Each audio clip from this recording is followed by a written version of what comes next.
So what I want to do now is, I guess, again, on theme, and appropriately on theme is, I guess, our Champions in Business interview this morning at our M500 August event. So every month we run a Champion in Business interview. Generally speaking, they're business owners who are, again, just exemplifying a spirit of pushing through or getting on with whatever needs to get on with against the trend.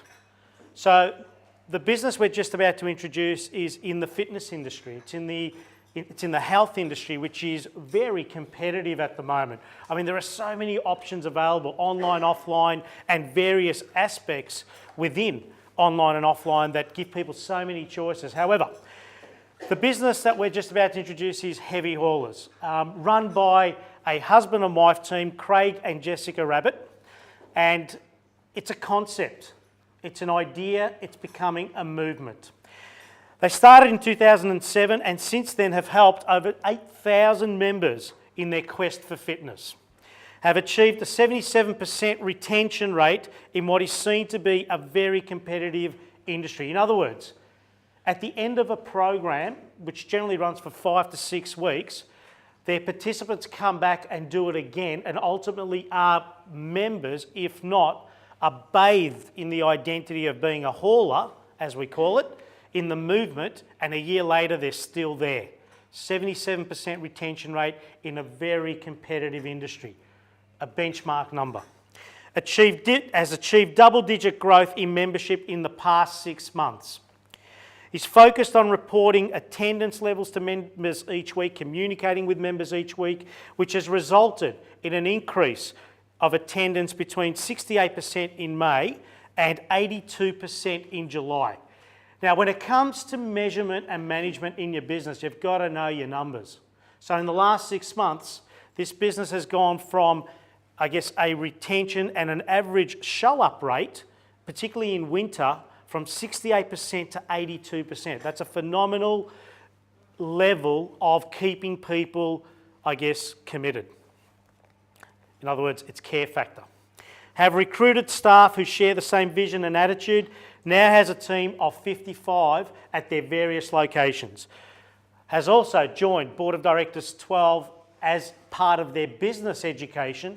These guys are smart. They know business. They know fitness. But what they needed to and have admitted to without no shame is putting their hand up to saying, hey, we need some more strategic business education. And they've joined Board of Directors 12, which is our pinnacle and I guess benchmark program called Board of Directors 12 in February 2015. So they've been clients of ours for less than 5 months. Without further ado, let's introduce Craig and Jessica Abbott. Hi, mate. Hey, Jess. Hi. And it's also important to note that not only are they doing great in business, but they're just about to have their first baby. So it's a 2015 baby. It'll be a 2015 baby. So some exciting stuff going on, which means Craig better get serious about the business. That's exactly right. Because we've got some decisions to make.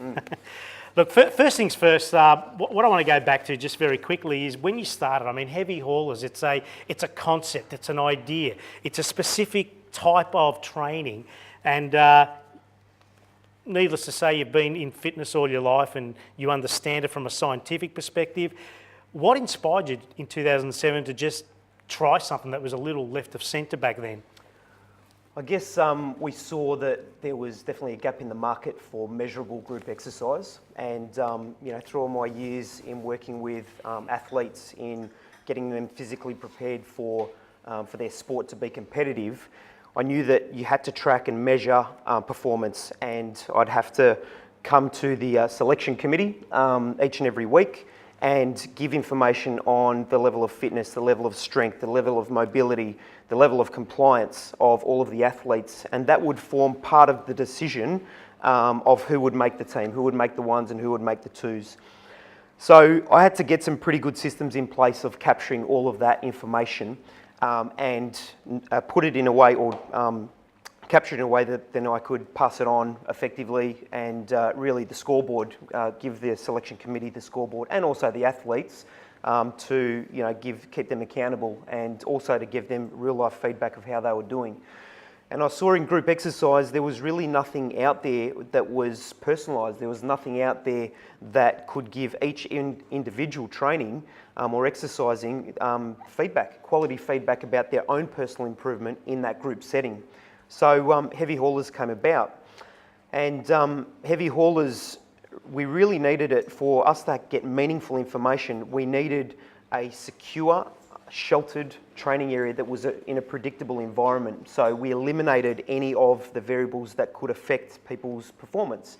So then the information that we supplied was accurate, it was personalised, and it enabled full visibility not only from us and the trainers but also the members to see exactly what kind of results they were getting, and that motivated them. That's hugely motivational in getting results. So about 2006, I used to run short courses for the fitness industry, and one of the clients at that time, he approached me and said, "Listen, I'm a good business guy and you're a good exercise guy. How about we do something together in group exercise?" And so I was always the brains aspect of it as far as the program design and the customer experience side of things, and he was the finance and accounting and sales kind of aspect of it. So we got together and we came up with heavy haulers, and so we started our first program in October of 2007, and we've run over 80 4-week programs since then, consecutively back to back, and have grown quite well in that time. About 2010, the realisation was that we probably weren't that aligned, and with your business partner. With my business partner at that stage, and there was quite a few frustrations. Why isn't this going absolute gangbusters? Because relative to the venues that we're at, we were exploding. We were killing it, and but just because we had lots of people in the program, that didn't mean that the business was kicking goals and it was a viable business. To try and grow and expand. So we really didn't have that visibility, and I was kind of relying on him to provide that, but I think he probably needed to have a few meetings with you to work out exactly how to supply that and how to capture it. So anyway, we parted ways 2010, and in the last 5 years, I've pretty much taken it on myself, and now obviously Jesse's a major part of the business. And our whole goal was to not just be the best trainers, but to be great business people and really understand what it is that we're selling, apart from just, getting people in the shape of their life. But how can we reach more people, and how can we get more people in the shape of their life? So, we've gone on a bit of a journey. 2010 until now has been a really steep learning curve, because you don't know what you don't know, and just because you are the best employee in your business, or just because, you really know your craft as far as the science and the personal training and the progression side of things go, that doesn't mean you're a good businessman. We think we're a good business, we run a good business, and we think that we've got all of the right things in place, and we do for the larger part, but really we didn't have the right scoreboard, to capture all that information and give us feedback and to affirm that what we were doing was correct. So, it was earlier on this year. I know you've got a lot of questions to answer me. I'm just reading it out here. Is that all right? Yeah. You might need to pause for the camera, mate. Okay, yeah, that's right. All right. I'm on a roll, so Allow me to get another question. I'm trying to make it as please. entertaining as Joey's, but I don't think it's possible. So then I guess early on this year, I think it was last year, we even met each other through the Manningham 500, when it was called the Manningham 500. Now it's just the M500. But and then ever since then, it was constant feedback, and I thought, you know what, I'm gonna have a meeting with these guys and just see if there's something that I can learn, because I definitely knew I didn't know it all, and you don't know what you don't know. And I thought I'll go and talk to them, and so that was in Feb.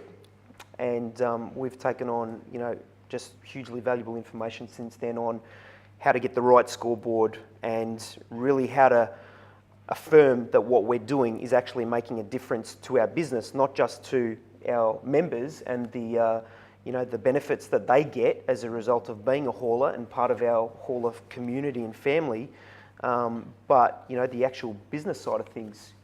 How are we progressing, and how are we able to extend our reach and take care of more people and give them an opportunity to do this wonderful program, which is hugely unique, and there's nothing really out there like it in group exercise as far as the feedback, the measurability, the quality, the variety, and just the culture of not just our team, but also our members. So earlier this year, you made a defining moment, a part of the evolution of the business and whatever. You made a decision to set up a location in CBD at the Etihad Stadium. Yep. And that's also been, again, a defining moment from what it's shaping our business and progressing our business in terms of what it will become. So as much as we're learning on the go, you're delivering on the go as well. And you're as a business, you're getting pulled on as an expert to educate how many thousands of people down in that precinct down at the Docklands, guys, where there's, the NAB and the ANZ and 50,000 apartments, and you're constantly there. But help me understand this Etihad move and what it means for your business, not only now, but what it means in the next 2 to 3 years. We've always kind of looked at the city as being, a really important, I guess, flagship store for us or venue for us to open up. And we have tried over the years, but it's quite difficult to operate out of a car park area in the city, obviously, because there's cars parking their cars there. It's not retail where people start at 9 and car parks are vacant before and after hours. So we really couldn't find the right spot, and when we did, it was just a straight away, look, no way, it's car park first and foremost, and you can't exercise in a car park. A little bit of ignorance around that, and it was hard to get in. But Etihad for us, because we're right in the centre of the city there in Docklands, and with 25,000 employees in a 400-metre radius, it gives us lots of opportunities to go and let people know we exist and what we offer, to educate people on the importance of exercise, but not just exercise, intense exercise, and exercise that works and actually makes a difference, and how to combine the right food with that, so you get in the shape of your life, So there's... Who gets excited by that?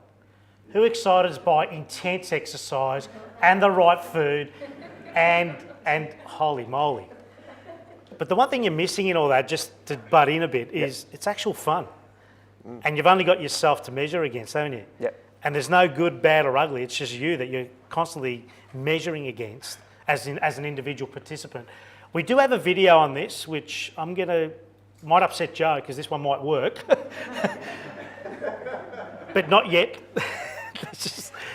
So intense exercising, the right type of food, rigid, must turn up sometimes at 5:30 in the morning, in car parks, generally in shopping centres, and it's a movement. This is like, when you talk about cults, this is a cult. Is anyone a hauler in the room? Is anyone? I mean, I've done it. And how long have you guys been training with the heavy haulers? I remember doing it out the back of Definition Fitness Centre back in 2007. So Before we even started, yeah. Yeah, so a long time. Yep. Do you have to be crazy to do this? No. Okay, just checking. Just checking, because we have a zero assumptions policy here, right? So over to you. So we've gone to Etihad. I guess this really is a stamp on where we go and what ultimately defines, as Joe was explaining earlier, the evolution, the coming of age. This idea that's worked extremely well for over 8,000 participants. In the next 12 to 24 months, it's definitely going to be a very, let's call it a shaping moment.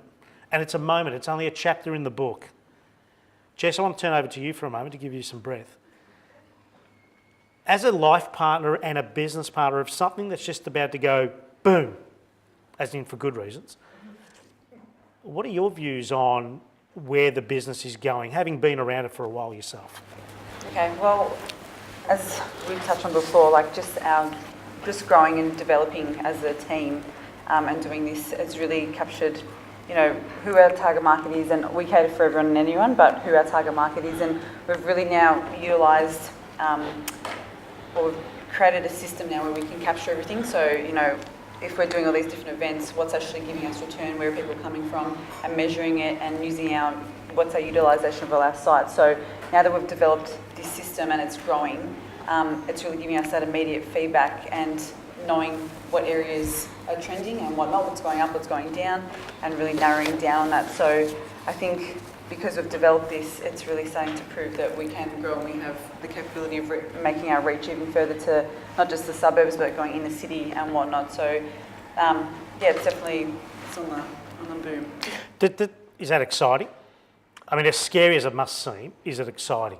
Look, it's exciting because we now have full visibility, whereas before we probably didn't have the right visibility. You know, all of these 5 levers that you talk about, you know, they're fantastic, and that's what you should focus on. But we kind of did and we kind of didn't, but it was a little bit of a mystery, you know. And just the principles of our whole program were built is exactly what you're talking about. It's about, you know, it doesn't matter where you start, as long as you start and you just progress and you just get a little bit better each and every time, and you just aim for those personal bests, round for round, effort for effort, week for week, and then look back and assess. Geez, I started and I got a total of 500, and now I'm getting 1,200. It's only 4 weeks later, just being a little bit better each and every day. I think the most exciting thing for both of us is that opening up at Etihad, I mean, there's 25,000 employees in that immediate vicinity, not to mention the whole CBD, but they live in the suburbs. Most of them live in the suburbs. So all of our venues that are in the suburbs, and we've got a total of 6 venues, including Etihad, every one of them is starting to, benefit from us opening up at Etihad, and it just will, as we can talk to more people and spread our message and let people know we exist and what we offer, and give them a taste of the ultimate group exercise program and how you should exercise and progress. You know, people get excited, and it's going to turn the taps on. And as I said very early this morning, the moment you have clarity and you have a mindset that says game on, the only thing that's left is a plan, a roadmap, and don't look back. It's one speed. Charlie Sheen was not wrong. It's go, right? You've got to go. You can't hold back. This change that you're experiencing as an individual, and you're going to experience more as you become a father, right? So not just a business owner, but also a father, which is an enormous responsibility. How do you feel you're going to cope with your baby now being your business, not being the only baby in the home? Well, look, it all comes down to succession planning, having a plan. Okay, we know 100% that we're going to be parents, and we know roughly when. So it's about being prepared. It's about having a plan in place. So we've got the right people to run the sessions while we can't be there, and things keep ticking along. We can't be the best people in our business. We've got to put time into training everyone up and bringing them up to speed, and obviously recruiting the right people so they've got the scientific know-how and understanding of the mindset of someone who's having to train really hard to beat their own previous score, which it hurts. It's painful. It's a deterrent for most people. So you got to be right, the training's got to be right so everyone understands how to look after our members and coach them through that process of, delving into areas they've never been into before. But, whilst we're really good at that, we need everyone else to be good at that. And we know exactly when they need to be good at it. They need to be good right now, and just get better, especially in our absence. What are 3 tips that you give business owners that are at crossroads? Crossroads of growth. Not so much we're just about to die, because that's a very late position to be in. But crossroads of growth, crossroads of opportunity, crossroads of, let me get a bit of curiosity going about what's out there. What are 3 tips you could give business owners around that?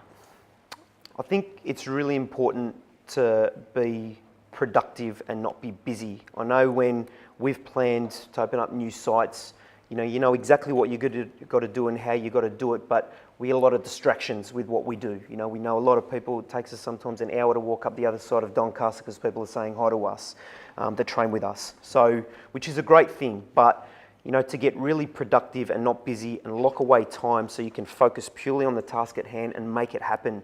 To have the right tools in place, especially to assess the feedback and how you're tracking the progress of your plan or whatever it is you're trying to do. Because, in all honesty, before coming and seeing you, we thought we knew, and, we got the gist of it. We understood, the concept, but we really didn't have the right tool to capture the effect of every single activity we did in the business. And creating that, and only creating it through absolute clarity, being taught exactly what to do, how to do it, when to do it, and the repercussions if you don't. It's only through being able to really create that tool that we now know what we're doing, the effect of it. Are we going to spend more time on it, or are we going to move on and do something else and change our strategy? So this I think probably the biggest tip is get that tool prepared. Whether or not, if it's for sales and marketing, or if it's for operations, or whatever it is, whatever component of the business, you need to have the right tools to make sure that, and the right scoreboard.